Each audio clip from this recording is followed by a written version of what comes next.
Hello, madlang people! Magluluto nga pala ako ngayon, so baka gusto nyo, panoorin nyo Guys, kung gusto nyo lang, ito yung mga ingredients na lulutuin ko. Ipapakita ko na lang sa inyo mamaya kung paano lutuin. Masarap dito, baka magustuhan naman kilos.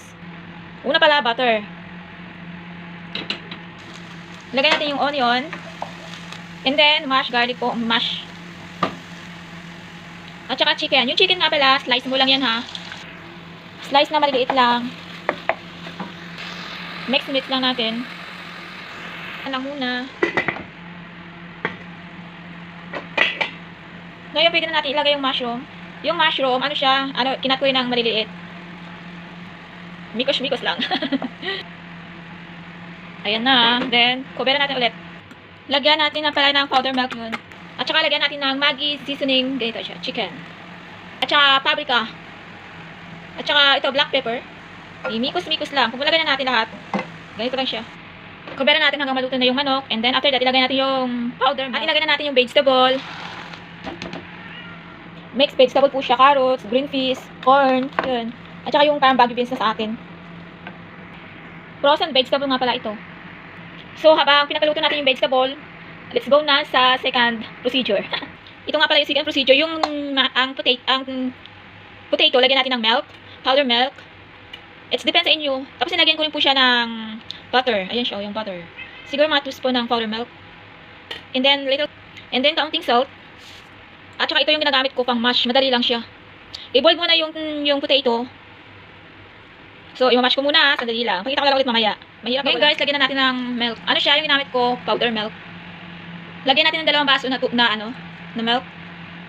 Huwag lang nating overcook ha. Kasi yung ano niya, yung magiging sauce niya, pangit na yung ano niya. Kailangan parang ganito lang. Maging malapot kasi, ilalagay pa natin yan mamaya sa oven. At yung final, yung KDD cream.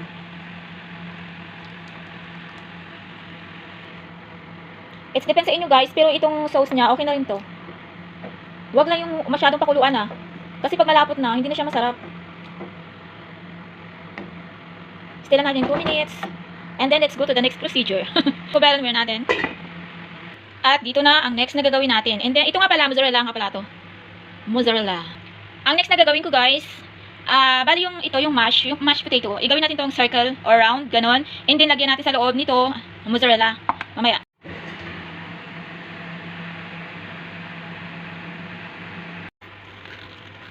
So ito, tapos na siya. Ngayon, sunod naman ang procedure. Ito nga pala siya, ganun siya.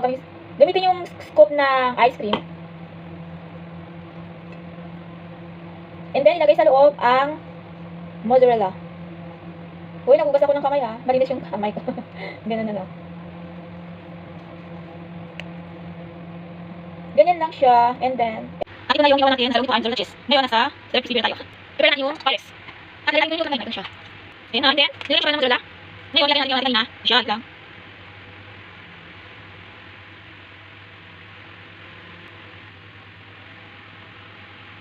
At lagyan natin ang mozzarella. At parmesan. So, ilagay natin sa taas.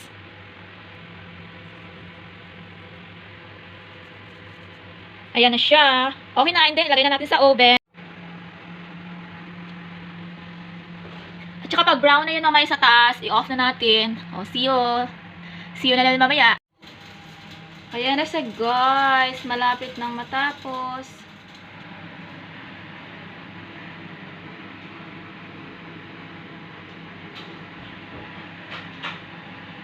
Ayan na siya. Ready na.